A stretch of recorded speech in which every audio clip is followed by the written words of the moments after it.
Welcome to Get Started Investing. In this podcast, we cover all the basics that you need to start your investing journey. Are you joining us for the very first time? Is this the very start of your investing journey? Well, before you dive into this episode with us, our feed is designed to go from the very beginning. So we strongly recommend that you scroll up and start at episode 1. Here at Get Started Investing, we unpack all the jargon and the confusing bits. We hear your investing stories with the goal of making investing less intimidating. And of course, we want to have a good time along the way. My name is Bryce, and as always, I'm joined by my equity buddy, Ren. How are you going? I'm very good, Bryce. I'm excited for this episode. We have a habit of making everyone we employ come and sit in the hot seat and get grilled about their investing journey. And today we've got Emily joining us to do exactly that. We do. Emily is head of partnerships here at Equity Mates, has been with us for almost 5 months now.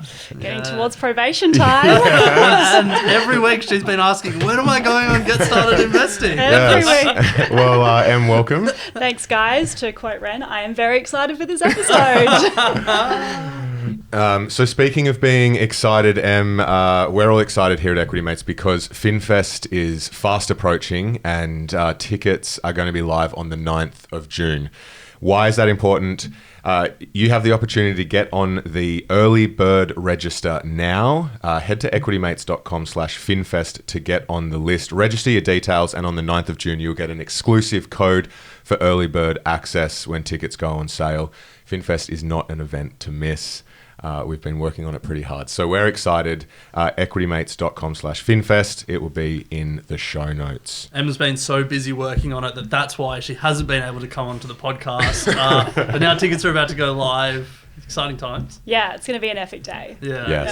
Yes. So sign up to get the early bird code. And however much money you save, you can invest that. So, that's it. Oh, good. 20% saving on the discount code, compounded over the next 20 years. But look, Em, we always like to start these interviews with a bit of a true or false game. So let's start there. True or false, your very first investment has been your most successful? False. So it's not to say my first investment hasn't been successful, but it just hasn't been my most successful. Yeah, right. Okay. Yeah. I bought an ETF and I'm still dollar cost averaging into it. And except for the last, 3 months, it's been pretty much going up in value for the last 3 years. Nice. Stocks only go up. Very sensible first investment. ETF, dollar cost averaging into it. Yeah. Some good early signs. It sounds sensible until you hear how I came to it, but we'll get probably to that get into later. that. We'll get to that later. So true or false, you had a strategy in place before you started investing. Yes, that was good leading. False. No strategy at all. I had sort of 3 internal monologues that was going through my head when I decided that I would start investing. And the first was that I'd be at the pub with, friends, and mainly driven by all my guy friends, but they'd all start talking about stocks.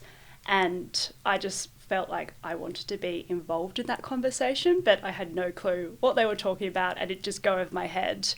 So that was a consideration. I was also saving for a house in Sydney, and heart goes out to the Equity Mates community if you were doing that as well, because it's a very disheartening process. And your savings interest rate does not help get that money up at all.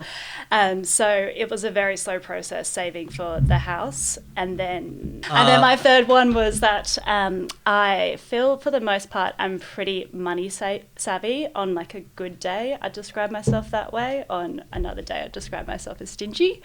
And I follow a lot of motivational saving Instagram accounts. Okay. And they'd all say that the best day to start investing is yesterday, and failing that, just get started today.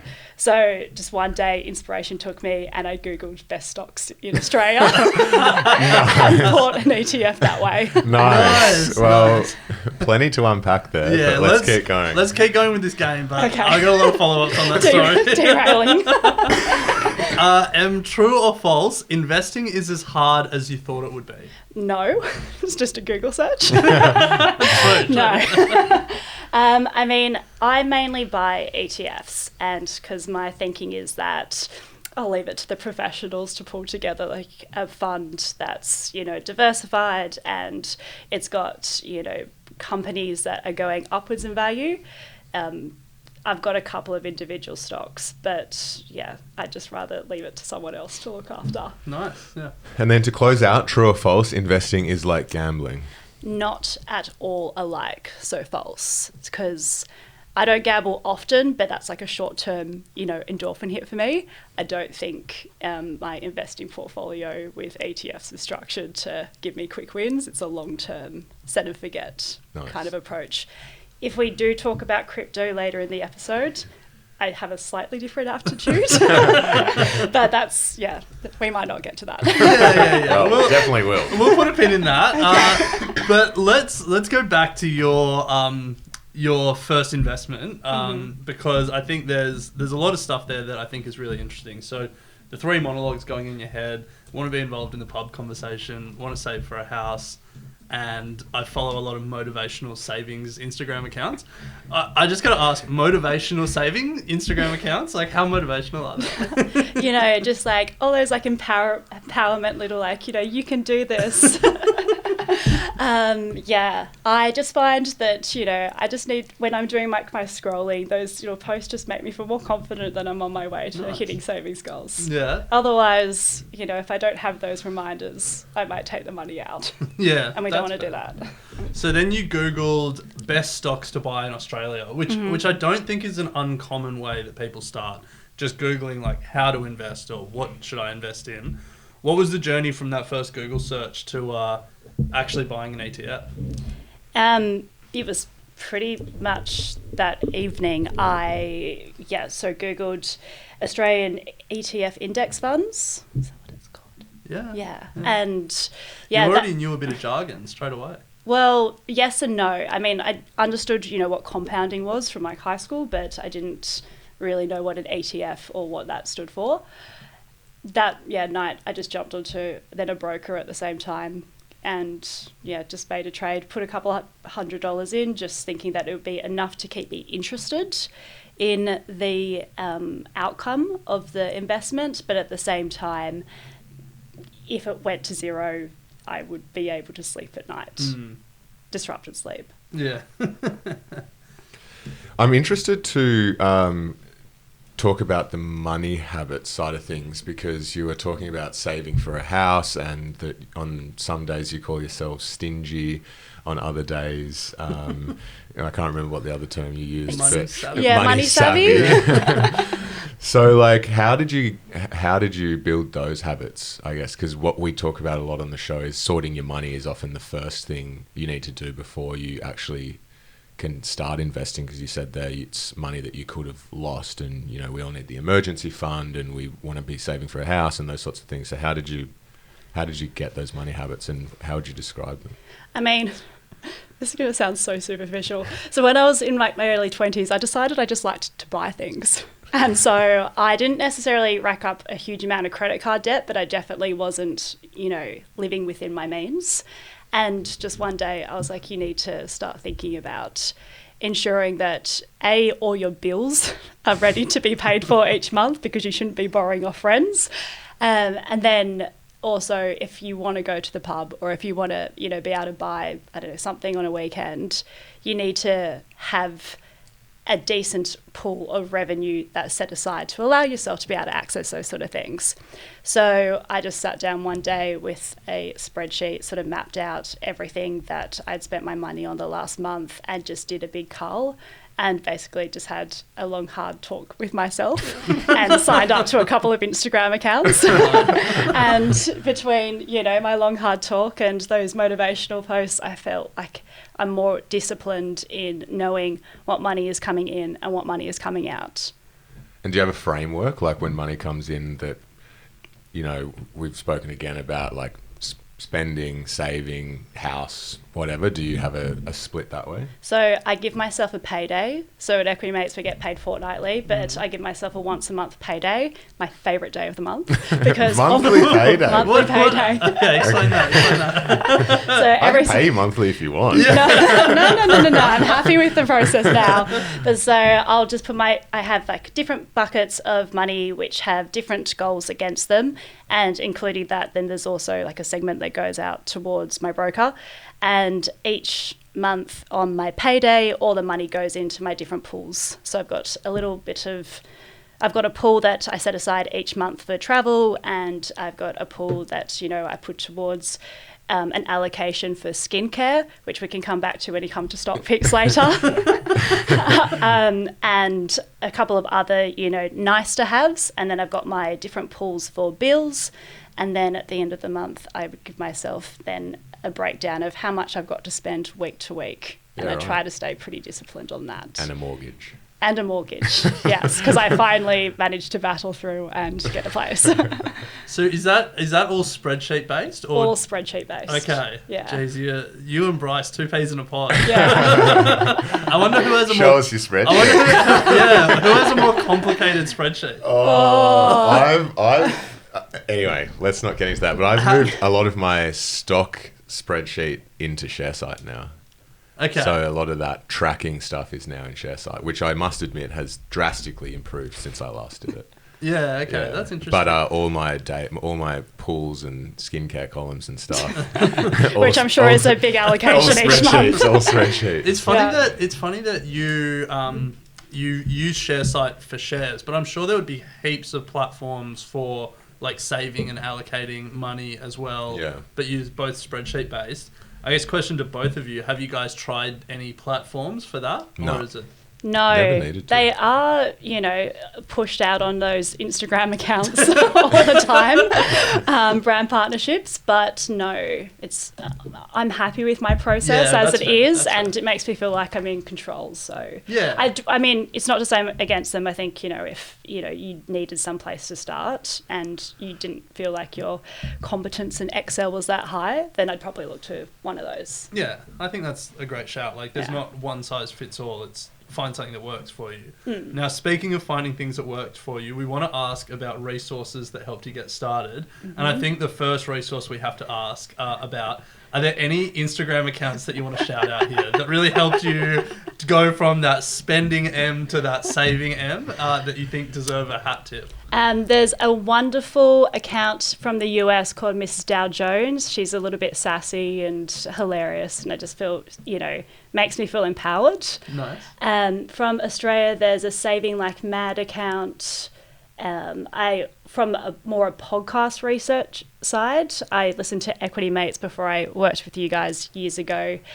Shout out to the Superhero Summer Series, because I felt that really helped me understand the different companies that made up my portfolio and made me have a keener interest into understanding what was actually in my ETF as opposed to just the sum of the ETF.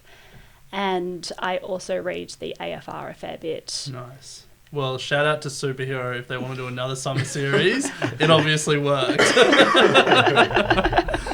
So, Em, you mentioned the ETFs, and you have a couple of individual stocks. What's the sort of style of investing that you have now? Like, is it dollar cost average just into this one ETF? You say your monthly paydays, you've got some money going to the broker. Once it hits the broker account, what's your strategy there? Yeah, look, I'm a self-described boring investor because I pretty much only have ETFs, and I mean, on an investing podcast, ETFs don't sound that sexy, but it works for me. So, I mean, as I was saying before, I just feel like, having a professional that sort of makes up the funds for me, does the research, removes stocks from those funds if they're underperforming, because, at the end of the day, they are trying to push a product themselves that is a high-performing portfolio. So when I have my approach to ETFs, my theory is leave it to the experts and just dollar cost average into it. Having said that, I still have a couple of stocks that I have bought, and all of them are ones which I know really well. So, I mean, I worked in audio for 5 years. I worked then in media for 3 years before that. And so everything I have is not diversified, but it's because I know the industry really well and feel confident in then taking the step into buying those stocks. Is one of them a skincare stock? Oh, and then separately to that, I also really like skincare. And so I also have a lot of opinions on that industry. One thing I will never understand is why Adore Beauty's stock price is just always being thrashed. such a good product. And so it should be a great stock.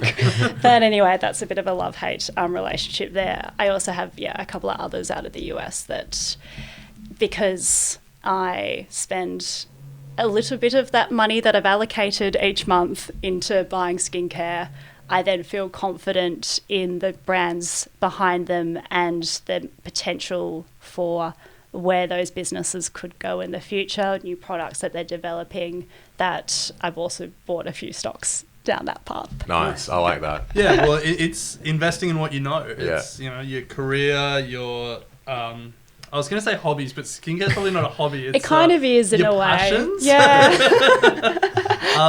That's exactly where you have all this information about what's working and what doesn't. Yeah. So we generally ask what people's investing goal is, and for most people we speak to, it's to buy a house. But you're one step ahead of us because you have bought a house. So congratulations. Thank you. Can you talk, that's probably the biggest investment that most people will ever make in their life. What was the journey? How long did it take? Well, I guess going back to childhood, if you want to go to the journey, my parents, no shade against them, but, we didn't talk about stocks growing up, but I never lived in a house longer than 3 years. So we would always buy a place, flip it, move on. And so I was always acutely aware of, what the housing market was doing growing up. And just going up. Yeah. Yes. And just looking at, what, renovation styles were in fashion, looking at, all things that are going to help sell a property when you do a renovation, what's actually going to add value and what isn't. So when I decided that I had a savings goal of buying a property, all I wanted was a property that then I could also then flip myself. Something about also being in control in the investments sort of comes into that too. Nice. And is that what you've got? Yes. And then so I've got something that I think if I do a little bit of a flip to the kitchen, then the value will go up over time.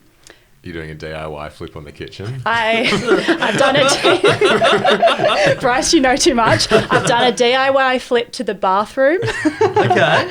I think kitchen I'm going to leave to the professionals. Nice. Just like your ETFs. Yeah. So tick on the property front, but you're putting money away into stocks as well. What's the overall goal there as opposed to just pouring it all into the mortgage, for example? I don't think I've got a hard and fast goal per se, but I would like to have an option to have financial freedom when something is presented to me in the future. And I don't know if that's necessarily early retirement or if that's, just having extra income, but I want to have the option when it's there. Not too early retirement. We kind of need you here. Yeah. I'll wait till Finfest is over. And I think I've got a little bit of a way to go. So, you've taken that step. You bought the house. You've taken the plunge into ETFs and some individual stocks. What are you thinking about? Is there anything on your mind as an investor at this point? Any other markets you want to try and get into? Yeah, so last year I did a little bit more research into ethical investing because I just feel that, it's not on governments anymore, it's on the individuals to change the way our planet's demise could be slowed. And so I've looked into more ETFs that are sustainable. So last year I bought an ethically conscious international shares ETF from Vanguard. And I feel that my perception with that was not so much that it was going to generate me, decent returns, but more that it was just the right thing to do would be investing into these companies. But it actually, for the most part, has been a pretty good ETF to be involved in. So I was kind of pleasantly surprised that perception was challenged. I would also like to look at international growth a little bit more. I think you look at some of the, emerging economies of the world, and most of my portfolio is very geared to US or Australian stocks. And that is just such a small portion of the world, and I don't think where the large growth or gains are to be made. So I'd like to understand a little bit more about those, probably more ETFs again, but understanding more of the portfolios that make up those markets. Well, unfortunately, the US market makes up, 70% of the total average of the world's markets or something? Isn't it something crazy like that? I just made that number up. Yeah, in like the all-world index, it's like 70%. Yeah. So everyone thinks, getting diversification, buying an all-world that's going to give access to Europe and emerging markets and Asia. You're still getting Facebook and Tesla and all the big stocks. Bloody Apple. Yeah. Which has been great for the past decade. Yeah. Not so good in 2022. Yeah. Yeah. So, and for those listening at home, we're playing the ASX share market game at the moment. We've got a league with about 150 or 160 other Equity Mates community members. If you're not sure what that is, we get $50,000 in fake money, and we get to trade the top ASX 300 stocks. Now, and when we say we're playing, Bryce and I are playing, like joking, like terrible. No. Em is, what's the opposite of playing? Well, I think we're all playing. Em's just doing better than we are. So, out of nowhere, Em, you're leading the charge with against all of the team members here at Equity Mates Community. I'm not going to lie. I checked last night, number 14 in the league. I was pretty 14. proud. Wow. So up until now, we've had no idea what's in your portfolio, what your strategy has been. Ren and I both went long oil at the start and subsequently have lost a bit of money. But 14th out of 150, obviously doing something right. Can you talk us through the strategy you had for this ASX game? So it's a three or 4 month game. Yeah. So can I firstly just say it's such a great initiative by the ASX. It wasn't around when I was in high school, or at least it wasn't exposed to me when I was in high school. And I just feel I would have such a better understanding of investing if I played it back then. So shout out to the ASX. You're doing something right there. But my 3 stocks, you're going to be somewhat disappointed in 2 of them because they're really boring. That's fine. And they both are from my Australian index fund, and they were performing really well. And I just thought at the time, which was March when the game kicked off, that I needed something that was going to be somewhat stable in the portfolio rather than anything too risky, because I wasn't sure if the market was going to do a huge crash or an immaculate recovery. So one of the stocks, large telco of Australia. Telstra? Yes. No way. Doing very well in my portfolio. Okay. And Macquarie. Oh, Nice. Yeah. So you've only bought 3 positions? No, I bought several, but these 3 stocks here are my best performing and saving graces of my portfolio, because everything else is in the red. The stock that's keeping my portfolio most afloat is Opthea Limited. I think that's how you say it. It's a drug development company for the treatment of eye disease. Okay. And how did you find that company? Okay. And so Equity Mates community won't know this, but I'm blind as a bat. So yeah, I'm a big fan of this company, and they crashed right at the beginning of March, but have had a great trajectory upwards Do you use this since. company? No, they are a very tiny stock that I have. I just think they're a really cool company. Interesting. And nice. I almost regret not using real money to buy them in March. Yeah, that's always the the thing with challenge. these games. Is you're like, this is easy. I can do this. Well, you know what? I don't regret not using real money for my portfolio, so there's that. Can you short the market in the ASX game? Because I reckon that would have. Can. Oh, Can can you? you? Yeah. I was like, that would have been a great play. So I got in on Gear, which is the triple leveraged ETF that is down significantly for when I got it. Yeah. I also got in the crypto ETF. That's not good. So it's not doing good I at think all. there's some lessons that I can take from UM. And do you have any cash sitting in there? No cash. You're fully Fully I think that's in. been my mistake. Well, you got cash. Too much cash, yeah. But anyway, well done. Yeah, thank you. There's only like a month to go. Hope it holds out. 14. There's still a month to go. Long-term investing, bro. That's good. Oh, That's geez. good. I That's- might not have any money left by the end of it. We want that. Maybe We Bryce want can that. invest some of his cash for you. Yeah. Yeah, hang on. I'm trying to find I might where just. I at. You're in like the 50s. I'm in like the hundreds. 50, the position? Yeah. Okay, I thought you meant portfolio value. No, we're both down. M's up. Yeah, okay. Yeah, you start with 50k. M's up. When we say I'm up, I'm like $2,000 up. It hasn't been a that's- successful that's game fine. for most Still, of us. I think. But as I keep saying, my portfolio is doing exactly what I thought it would do. So Go down? I'm pretty happy. Not right where I want it not as to much be. as the market's gone I'm down. actually I'm in- beating the market. I'm actually exactly where I want to be right now. Yeah, same. I'm going to do a Stephen Bradbury. Are you? Yeah, come home right at the last minute. Well, we should shout out the winner, the current winner of our league. Jack is 62,000.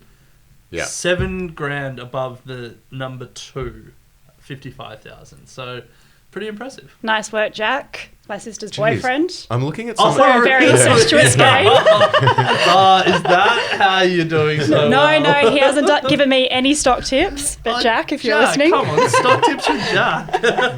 I'm looking at the schools share market game here because the schools get their own version. And one syndicate in New South Wales, the syndicate's called Zane. I'm not sure how many are in the syndicate, but they're at 116,000. What? No way. Yeah. Get them on the podcast. What Stock on tips earth? with That's Zane. got to be an error. $50,000 to 116,000. That's I mean, it A doesn't mistake. have to be an error. whoa. Like, people could Show do me that. What? But it's very impressive. Very, very We impressive. should get them We as should- analysts we should before, find out. like. A Oh no, this comeback. is sorry. This is the Hall of Fame. That was in 2020. Oh. So Nice. there you go. Investing, My bad. investing My in 2020 bad. was easy. Yeah, easy. All right, and well, let's close out with some crypto chat. What's an episode without talking crypto? Do you dabble? I have dabbled. I have had some wins and I've had some losses. I bought Ethereum and Bitcoin right at their peaks. So I'm Nice. still hoping they'll recover at some Welcome point. to Ren's Club. Yeah, although since then I dollar cost average. So I'm Nice, okay. smart. Sensible. I kind of took a punt one day. I'd been listening to how Dogecoin was a great shitcoin. Am I allowed to swear? Yeah. Yeah. But I sort of felt that by the time that I was hearing about Dogecoin, then that ship had sailed and opportunity was gone. But then I kept hearing about its younger cousin, if you were Shibuya. Is that how you say it? Shiba Inu. Shiba Inu. Yeah, that's it. Shows the research I did. And yeah, I read about it in like some article, and then I was at a friend's place and my mate Ben was talking about it, and I was like, yeah, that's the research done. I'm going to take a punt. And that stock went up 190% 3 months after I bought it. But then I got scared because it had gone up so much, so I just sold everything. So you Well, made that's money. good. So I made money. Yeah. So you But tripled your money on it. yeah, Yeah, which well was- played. How much Yeah. did it go up after you sold it? it's actually crashed since. Oh, market timing wizard. So when I I also got in Shiba Inu and wrote it up and wrote it back down, and it's worth so little now that in the pie graph in my chart, the sliver is so small you can't see it. So, I'm like, hang on, where is it? so you just didn't want to sell it. You were like, I'm gonna long term hold. Well, the this. thing is, I purely did it just for what could it become, and my strategy with any crypto is never sell it because you never know what's going to happen. Oh my, that's a terrible. Nah, you never know what's going to happen. So, but I put like $50 in. So it went up to 150 or whatever it was, and then now it's down to like $17 or something. So it's insignificant. But Never sell, Bryce. Never sell. Never the thing, because this thing could go gangbusters. Bryce one still day. owns And WorldCom, HIH, and Enron. Never sell. Just like just like stocks, you never put money in that you're willing to lose. Crypto even more so. No, you only put money in. Oh, you only put money in you're willing to lose, just like crypto. That's even another level for me. Yeah. Put you money only in, put money in that you don't know you have. put money in that you're like, oh, where did that come from? Yeah. So that's why the majority of my portfolio is in crypto. I really want to It's not. Neither Em or I blinked an eye.